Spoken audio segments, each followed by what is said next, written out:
पण काही नावेमध्ये जे बसले ते अजित पवार आणि शरद पवारांच्या माध्यमातून हे शेअर घडलेले आहे. महेश लांडगेंचा वस्ताद कोण आहे राजकारणातला? अजितदादाच त्या काळातले, दुसरं कोण होतं? अजितदादा होते ना, दुसरं कोण होतं मग? दादांनी चूक केली असं वाटतं त्यावेळेला, जेव्हा तुम्ही म्हणत होते की दादा नका तुम्ही पद देऊ. नाही, मी अजितदादांना मी त्यावेळेस सांगितलं होतं. गेल्या 3 दिवसांपासून अजित पवारवर वेगवेगळ्या प्रकारे टीका सुरू आहे. स्थानिक आमदार वेगवेगळ्या पद्धतीने बोलत आहे. राष्ट्रवादी म्हणून तुमची स्थानिक भूमिका काय असणार आहे? नाही, ज्यांनी तुम्हाला संधी दिली, ज्यांनी पुढे जाण्याचा मार्ग तुम्हाला मोकळा करून दिला, त्यांच्याविषयी एकेरी बोलणं हे कितपत योग्य आहे हे या शहरातल्या नागरिकांना पटलेलं नाही. कारण शेवटी आपण जे काम करतो ते जनहितासाठी केलं पाहिजे ही भावना त्या ठिकाणी अजितदादांची आहे. आता अजितदादांनी किती लोकांना घडवले या शहरामध्ये 92 सालापासून तर 2017पर्यंत, हे सगळे त्याच बुटीतले आहेत सगळे, कोण वेगळ्या बुटीतला नाही आहे. पण आता ती नाव वेगळ्या ठिकाणी गेली, पण काही नावेमध्ये जे बसले ते अजित पवार आणि शरद पवारांच्या माध्यमातून हे शेअर घडलेले आहे. म्हणजे आम्ही पाहिले शरद पवार त्या काळातले, म्हणजे महाराष्ट्र कुस्ती संघटनेचे अध्यक्ष, भारतीय कुस्ती संघटनेचे अध्यक्ष शरद पवार आणि सेक्रेटरी कोण होतं? बाळासाहेब लांडगे होते सचिव त्या काळातले.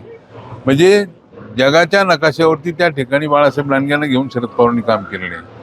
ही पवारांची संस्कृती आहे. खरं तर महेश लांडगे आज म्हणतायत की आम्हाला लंगोट बांधायला शिकवू नका. नेमकं कोण आहेत त्यांचे राजकीय वस्ताद? नेमके कोण आहेत? त्यांना कोणी लंगोट बांधायला राजकीय? आता लंगोट हे दोन आहेत. लंगोट हे दोन आहेत. एक खोस्तीतला लंगोट आहे आणि एक राजकीय लंगोट आहे. आता त्यांनी कोणता लंगोट विषय केला ते मला माहित नाही.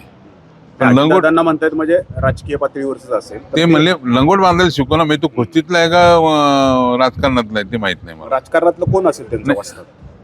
महेश लांडगेंचा वस्ताद कोण आहे राजकारणातला? अजितदादाच त्या काळातले, दुसरं कोण होतं? अजितदादा होते ना, दुसरं कोण होतं मग? ते म्हणतात आज वस्ताद म्हणू नका त्यांना म्हणून.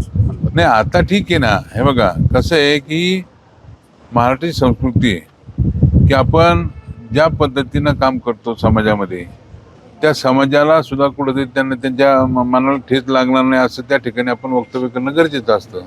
अजितदादांनी चूक केली असं वाटतं त्यावेळेला, जेव्हा तुम्ही म्हणत होते की दादा नका तुम्ही पद देऊ. नाही, मी अजितदादांना मी त्यावेळेस सांगितलं होतं.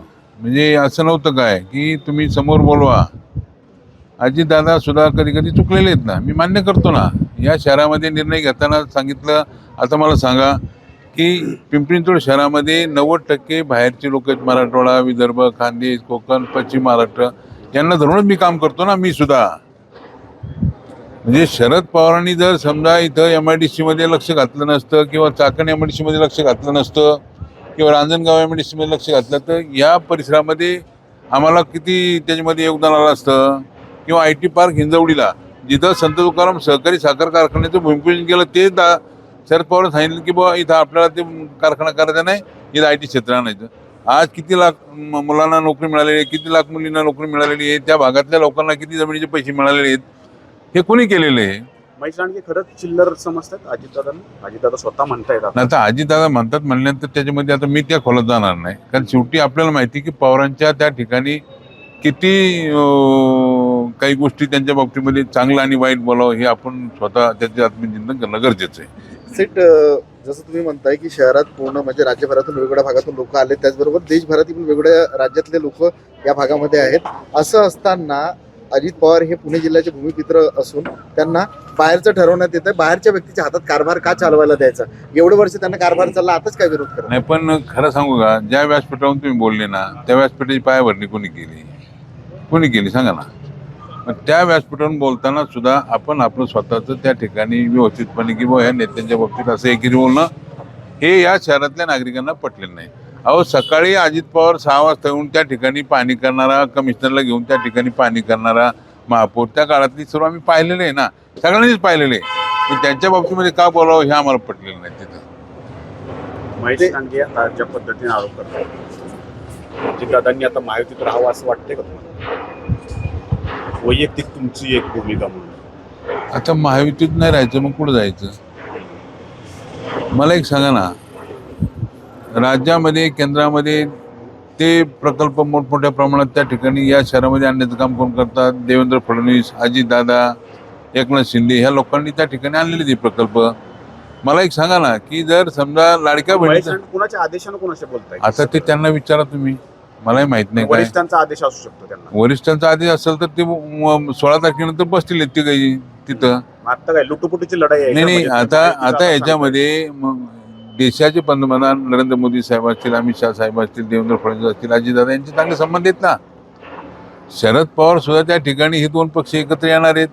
पवार साहेब काय तिथं गप्प बसणार आहे का, किंवा हे काय चाललेलं आहे नक्की त्याच्यावरती सुद्धा काहीतरी चर्चा होईल ना. पण आता नुरा कुस्ती चालू आहे का? नाही, नोरा कशी म्हणता येईल? आता दादांचं प्रचार यंत्रणा तुम्ही पाहिली कशी आहे या शहरामध्ये. आता आल्यानंतर त्यांनी ज्या पहिली पत्रकार परिषद घेतली, राजकारण पूर्णपणे या शहरातल्या नागरिकांना कळलं की आता राष्ट्रवादीशिवाय पर्याय नाही, हे समजलेलं आहे आता नागरिक. आपल्या नेत्याला एकेरी उल्लेख होतो तरी विलास लांडे गप्प का बसतात? कारण त्यांच्याकडे कुठेतरी पुतण्याची जागा वाचवायची म्हणून कुठेतरी विलास लांडे गप्प बसतात का? मी गेली 12-15 वर्ष मी घरीच आहे ना. मी सत्तेची उम नसताना मी आहे. आमची कुठं स्कीम आहे का, कुठं TDR आहे का, कुठं SR आहे का, कुठं काय आहे का, काय आम्ही आमचं काम करतो. तर ते राजकारणात आम्ही निष्ठा ठेवली शरद पवार अजित पवार, ते आमची चूक आहे का तिथं? उद्या काय व्हायचे होतील त्यांनी त्या अजित पवारांनी लक्षात ठेवावं की कार्यकर्ते कोणाला मोठं करावं ते त्यांनी त्या ठिकाणी ते त्यावेळेस पाहायला पाहिजे होतं. नको ते कार्यकर्ते मोठे केले आणि सगळे भाजपमध्ये गेलेत आज. महाराष्ट्रातील सर्व बातम्यांचे विश्वासार्ह व्यासपीठ, सकाळच्या सर्व सोशल मीडिया प्लॅटफॉर्मला लाईक, फॉलो आणि सबस्क्राईब करा. तसंच सर्व नोटिफिकेशनसाठी बेल आयकॉन प्रेस करायला विसरू नका.